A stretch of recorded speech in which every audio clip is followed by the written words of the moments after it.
Who are Ukraine's best CS team? Is it Passion UA with Warrior2K and Demka, once major quarterfinalists? Is it Bait with their selection of young stars?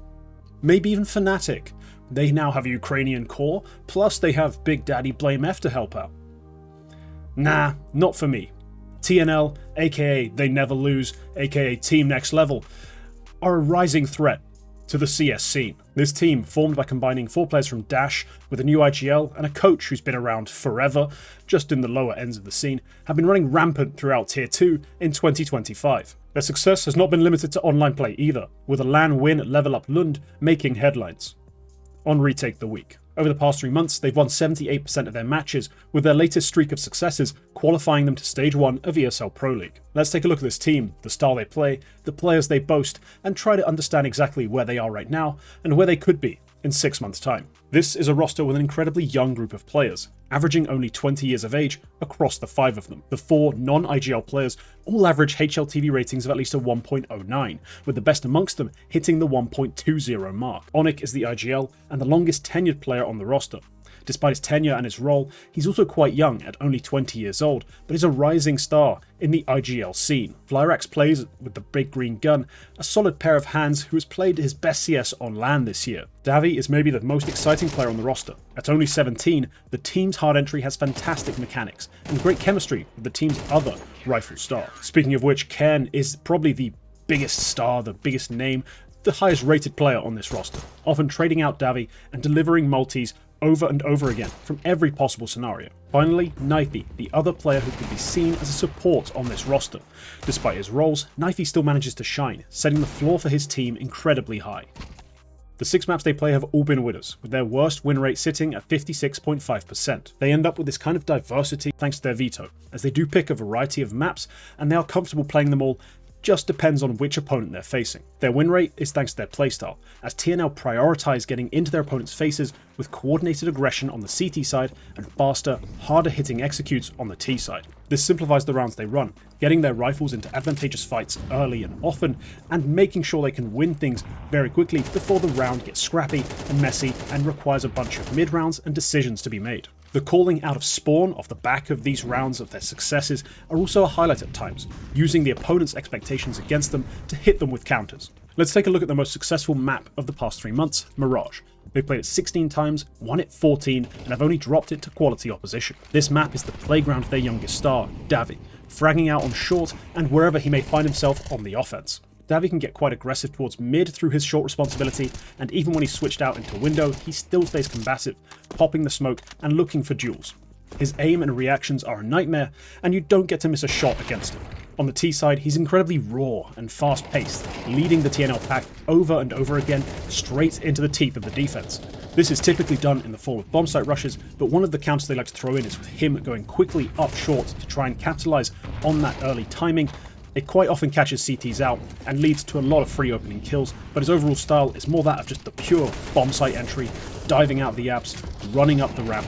He's doing a lot of that kind of work. From their recent run to Pro League, we saw a Mirage game that perfectly demonstrated some of the strengths and some of the key features of TNL style. Onyx calls for B-rush after B-rush, getting his best riflers into the face of the defense.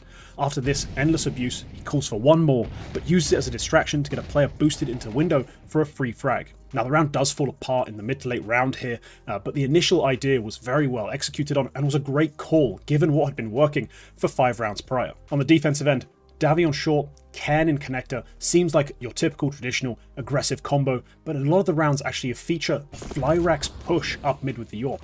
On defense, he does like to get more active, take more picks, and one of the varieties they do run is with him just going all the way up to top mid. They of course throw in a lot of traditional aggressions, with Davi taking quick jumps up to short, or with simple 2-man pushes up the mid-ramp area. Now across all maps, that Ken and Davi combo are the ultimate duo for active excursions. They love to take space together, and they do it quite well on maps like Dust 2 and especially Ancient. On Ancient, the pair of them operate like choreographed dancers.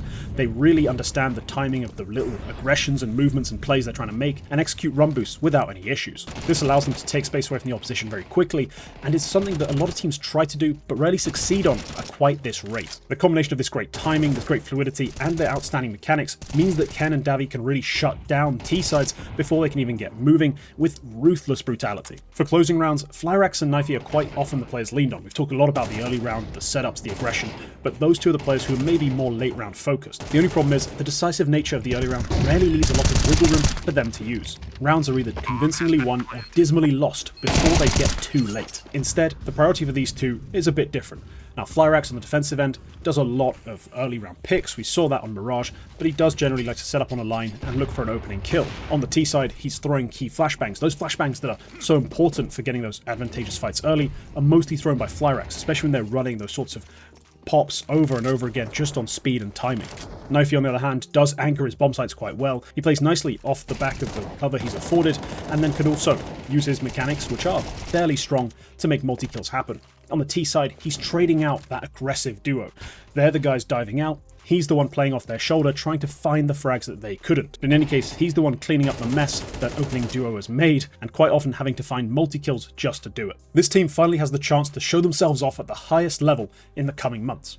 Not only did they qualify for ESL Pro League, an outstanding achievement, but they also managed to get themselves high enough in the VRS to gain an invite to the second season of Blast Bounty. But how will they fare? Now, I'm going to try and be optimistic. I do love the talent on this roster. I think their style, while simplistic, does make the most of the pieces they have. I like it when an IGL isn't afraid to play very quickly and sometimes a bit repetitively, just making things simple and getting his riflers out in space and fighting. Problem is with this endless aggression, this repetitive style, this approach to taking bomb sites and generally playing on the T side can be punished by rosters who are better prepped and who are better at hitting their shots on the defensive side. It's no secret that teams in Tier 2 don't necessarily always have the strongest anchors. There's a big difference between trying to exec over and over again on Iberian Soul versus G2, and so I think we're going to see their T side stumble and fumble a little bit more than we're used to. Now, this may reveal some mid-late round opportunities, some skills that have been left hidden. Maybe we'll get to see more of Onyx. He likes to activate in the mid-rounds, try and find spaces, or maybe we'll see a lot more out of Knifey and Flyrax. In any case, I think they're going to have a few struggles on that T side. The defensive end, I think, will be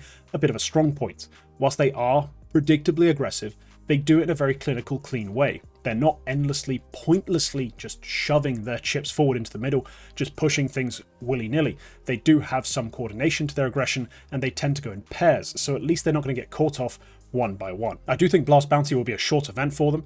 I don't see them really winning an opening series, especially not with how the seeding's looking, but at ESL Pro League there's a good chance for them to really have a coming out party. At stage 1 there are a lot of beatable teams, not just amongst those who qualified, but also those who are invited aren't necessarily looking that strong right now. Squeezing into stage 2 would be amazing, but a 2-3 exit wouldn't be that big a deal either. I think it'd be still a great showing and prove that they belong in that tier 1.5 group, a far more prestigious place to be than stuck down in tier 2. Something that'll be hugely beneficial for them is that LAN experience. They play on stage, they've played in LAN scenarios, and they've played at their best whilst in those contexts. We saw the best out of Flyrax. We saw Davi and Ken maintain their level despite facing strong competition in this higher pressure environment.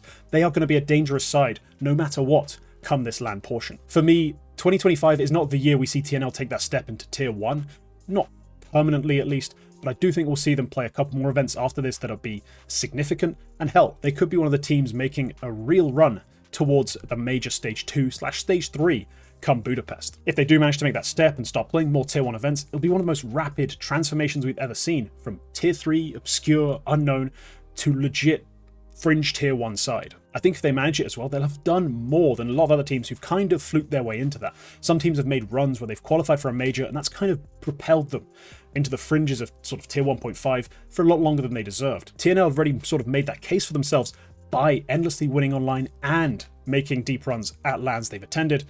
This is a legitimate side with very young talent who are only going to get better. Alright, if you enjoyed, leave a like. Leave a comment, tell me your thoughts on TNL, sub for more content, and remember that members get access to a bunch of extra content as well as the right to vote, and it's also just generally the best way to support the channel, so thank you to the members and thank you to you if you choose to join. With that said, that's all for this one. We'll see you next time.